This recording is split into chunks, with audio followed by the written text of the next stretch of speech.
ready? I'm Vin. I'm Sori. That's Booby. And Vita and Chip and Culpy. Okay, so this is Pearl Jam.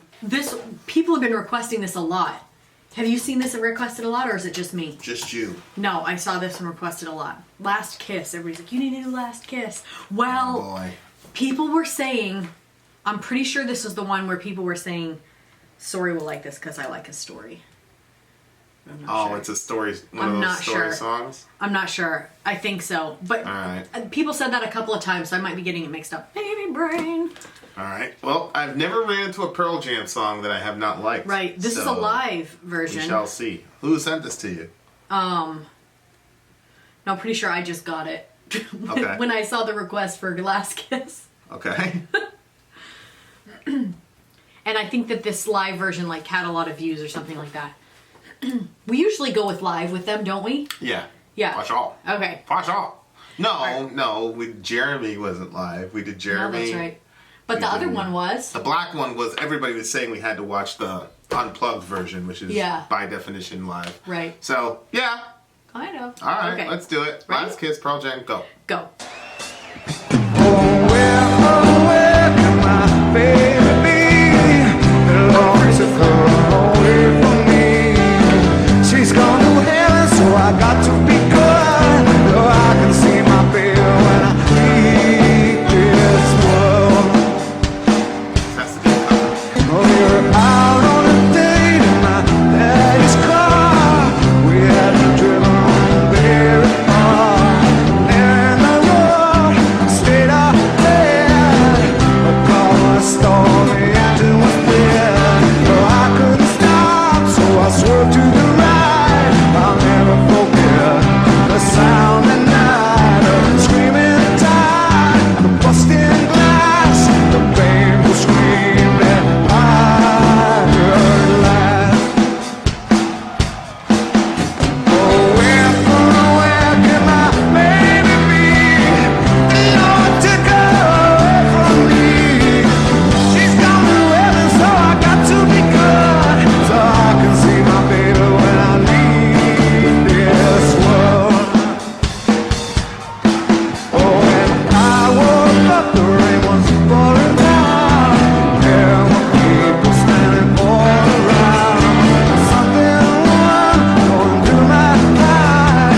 Somehow I found my baby that night. I lifted her head, she looked at me and said, hold me, darling, just a little while. I held her close, I kissed her one last kiss. I found the love that I knew I missed. Well, now she's gone, even though I hold her tight. I lost my love, my life that night.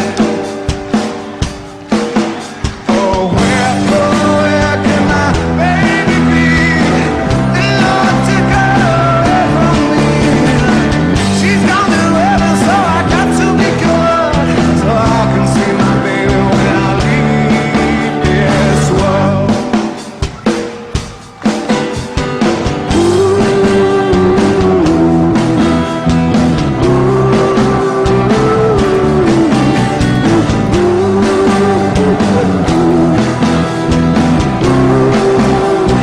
Here we go.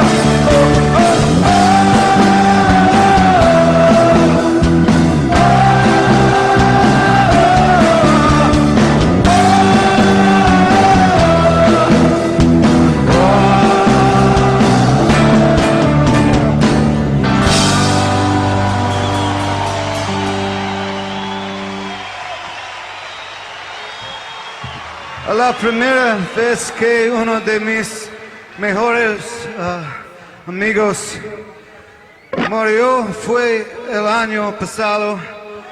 Ustedes también lo conocen. Su nombre era Johnny Ramón.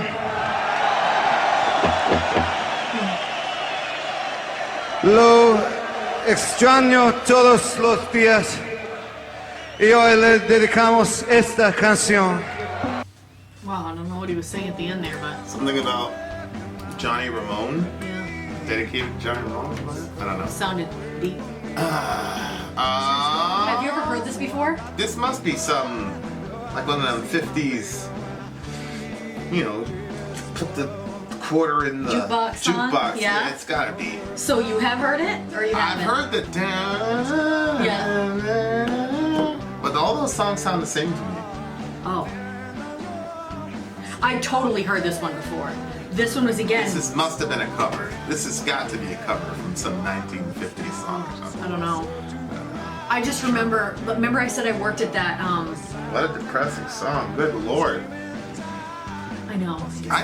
You know. It made me feel like crying. I had to hold it in. There's something, like, I don't want to, like, be all, like, mopey in 2019. I want to be happy. And here we are. This terrible song about his girl dying in a car. Remember that time we went off the road in the car? Yeah. Well, see, for me, I was thinking, okay, we were all set. Yeah, we were good. I still can't believe you got us out of that. But anyway, I said, this is not good. That's what you said. That's what you said. This isn't good. Okay, this is what happened. We were coming around this curve, and it was glare ice, like literally glare ice, and it was like a back road, and there was no salt or sand that had been thrown on this thing, and it was pouring out. Remember? Yeah. It was pouring, like, I don't know. It was so much rain. And so I thought to myself, I think he's driving too fast. He should slow down coming around this corner. Honest to goodness though, I don't think it would have made a difference even if you were going slow, because you had zero traction. So, but the thing is, I always feel like he has stuff under control, so I didn't even think to tell you should slow down. Yeah. And then like he came down, and then like he goes, this isn't gonna be good. And then the whole car slid off the road into this ditch. Yeah. I said it just like that. Calm. I said, this is not gonna be good. This is not gonna be good. Yeah, he wasn't like, this is not gonna be good. Like, I'm so robotic, babe. I don't know. Most people are like, we're going up the road. No emotion. This is not gonna be good. And there we were in the ditch. I'm like, we're gonna have to call a tow truck. Yeah. Did we? We did. Yeah. Yeah, because at first you thought we were gonna be able to get out. It's like, oh, Then after all, you're like, nah, we're gonna have to call a tow truck. Call a tow truck. Yeah. I was, a tow truck, I couldn't even believe they were able to get us out because they were having a hard time. Everything was just everywhere. Yeah. It was crazy. Yeah. But, so it wasn't a I hard remember you landing. laughing at me because of the way that I was, I totally forgot about that. the way that I was talking. Yeah, because I've never seen anybody react like that in a situation like that. Your car's about to go off the road, buddy. Into a ditch. Yeah. Yeah. Most people. Calm. You're very funny and stuff like that. Like when most people are like, "Ah!" and you don't do that. I don't know why it's so funny to me, but it's hilarious. Yeah. Yeah, so pretty terrible story. But this one's sad. So anyway, so I'm doing a ton of talking this time. So I at that store that I worked at, we put out the clothes and stuff, but it was like a smaller. I was supposed to be like a little ritzy store, but they played this station, and this was one of the songs that would come on. And you know how I am? I'm a sucker for something sad. Like if the song is too happy, I'm okay with like happy songs if I'm like having a happy day and I'm like on my way to the beach. But just like every other day, like I want a song with a little bit of sorrow in it. And so, love and sorrow mixed together, like that's my thing. And that was even before I was even in like any sort of a relationship. It was just. Yeah, you like that stuff. I do. I like the combination of that. But anyway, so this one I really liked it. So this one wasn't an honest reaction for me. Well, I mean, it was an honest. I was listening to it and watching it, but this was like, I knew this one. What a depressing song. What a terrible song. He really loved her though. Yeah. What do you mean? Yeah. I mean, it's like when you lose somebody when they die. Yeah. I just feel like those relationships get idealized. Oh. Like 2 years from now, would they still have been like all that lovey-dovey? How can you know?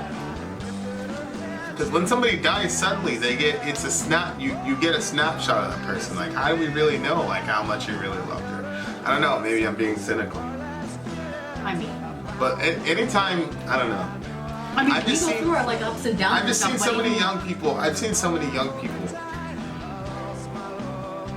die. Just growing up, and people dying. And they get frozen. They get kind of frozen in a certain type of state. And I've also like been around people that grow up into a certain type of. I don't know. It's hard to explain. It's hard to explain, but like the longer you have with a person, the less idealized they become. I think is my point. So if they die in a certain, if they die suddenly in a certain way at a young age, like they get frozen into this state where it's like, oh, that was my one love type of thing. And I'm not particularly sure that that's really the case. That's all I'm saying. But maybe it's because so many people around me have died that I have that type of thing. Very cynical. Well, no, I'm not saying that he didn't really love her. I'm just saying that it's like, well, how do you, when somebody dies young is what I'm saying. Like if somebody's like 85 and they die and people say, oh, I loved him, he was a great person. And they're saying it like 2 or 3 weeks after the funeral, then I'm like, okay, like they lived their entire life and you saw everything. Yeah. But if somebody dies at like 16 or 17 Well, we don't know how old these people in a were. car, well, I mean, I don't know. Yeah, you're right. That's true. It could be 2 old people. Well, I don't picture them old. You picture them pretty young, huh? Younger. Yeah. I don't know. But I still think that there's some relationships that you're just like that's the one. And I think that that's just it. Like even if it's bumpy or whatever, like you just know like that's the one. And then I think that because I felt like that's what he was communicating here because he said Well, yeah. like he's That's where I'm like, like how could you know? How could you know that that's the one?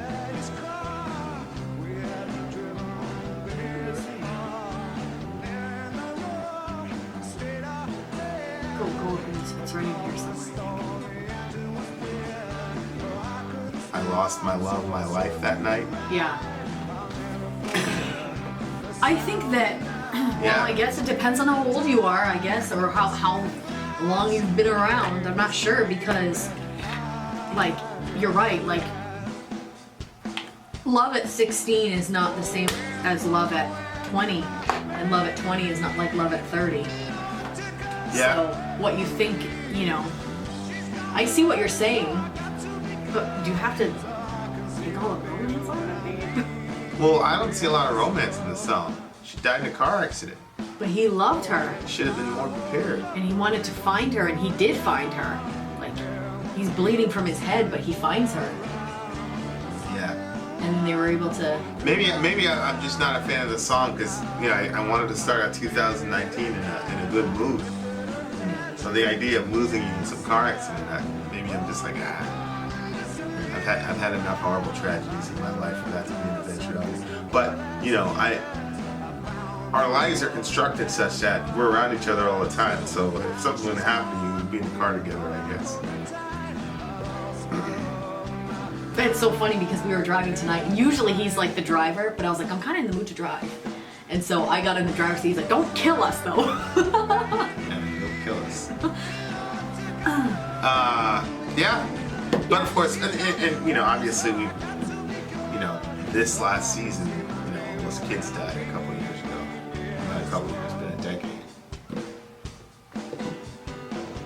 Which thing are you thinking of? I'm thinking of something else. All probably. 4 of the people I used to work with. And they all of them, man. Not one of them made it out. There was a school bus actually basically close to where our car went off the road, up over in that area.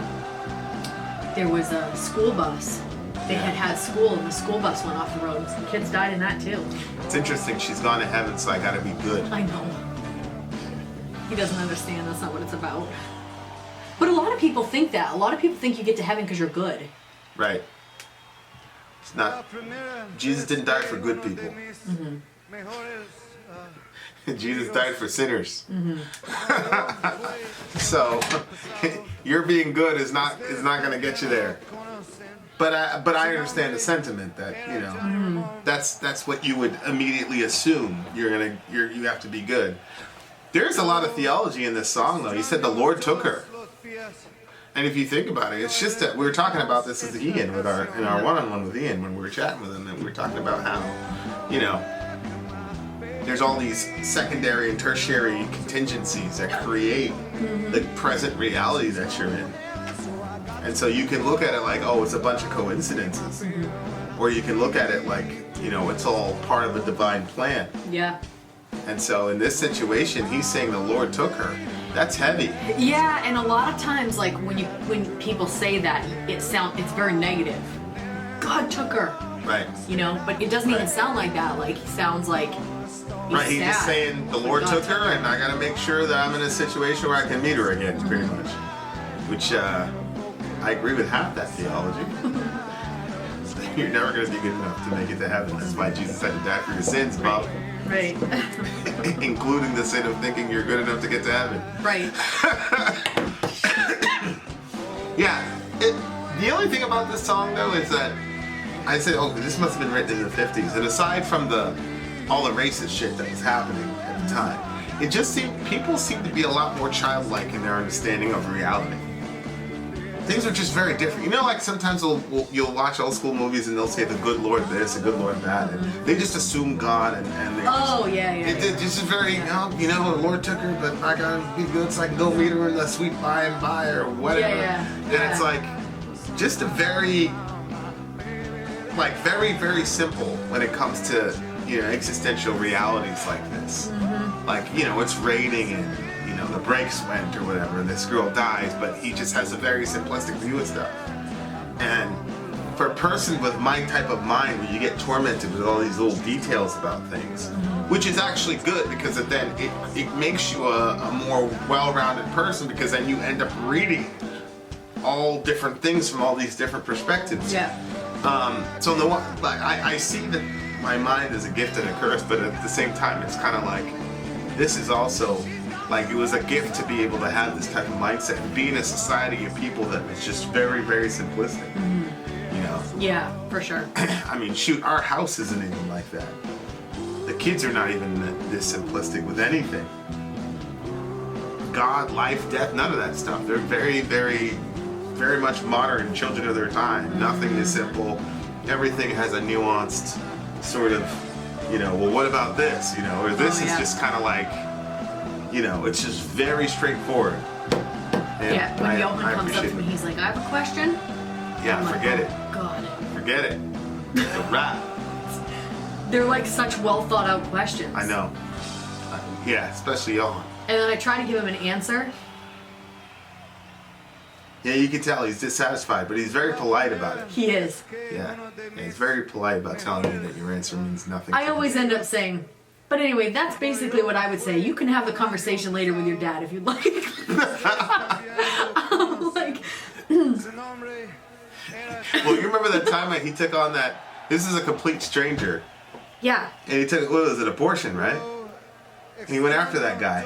You have to understand, there was like this little gathering thing. So they had like, they were passing out like candy and watermelon to the kids, and they were doing face painting. Yeah. Forget all that stuff. Johan did not want to stop at any of that stuff. Nope. He beelined it right for the table that he saw that they were in support of abortion, and they were also like, they were basically calling themselves like medical partners or something like that. Right. And so he went, Right. he went right over there. How are you a medical partner when you're talking about taking people's lives? Yeah, and like some of the like, I mean, I don't want to sound mean, but some of the bullshit that people say, adults say to each other. I know. Well, you know, it's not really a life, and he's like, come on, you know, like, it's a baby, you know, like it's got arms and legs and it's got all these things. Like, how can you say it's a blob of cells? You know what I mean? Like the discussion that he was having. This person was so uncomfortable. They wanted to get him out of there. Well, I just pretended that I didn't know him, because I knew if he knew that I had any relation to him, he was going to say, get your kid out of here. I didn't know what was going on until halfway in. And I looked, and I'm like, yo, Johan is handling this dude right. Yeah. This dude is so uncomfortable. Well, you were talking about an Indian guy or something. The Hindu guy. The Hindu my guy. buddy. Yeah. Shout out to the big homie, Govinda Das. Yeah. But, yeah. Shout out to the big homie. the conversation. The guy got progressively more uncomfortable. He's like, "You want to go have some watermelon?" The guy kept talking himself into corners, Into and then corners, Johan yeah. was doing the. And usually Johan doesn't speak very clearly, but it was coming out very clearly. He blitzed that dude, that poor fella. Anyway, I can't this remember has what nothing he to was do with the song. What do you give the song? We're just bragging about our kid. Oh, we're talking about how unsimplistic things are now. Yeah. Even in our own household. Right. Yeah. Well, for me, it's a 9.8. I really like this song. Allahu Akbar. Yeah, I really Allahu like it. And I always have. Yeah, Khaled. This is not a 9.5. This is like No, I said 9.8. an 8.3. And I'm just doing that because, like I said, it must have been a cover song, and for its time period, I'm sure it was a hit. So, there you are. Vin out. Sorry, out. Gone.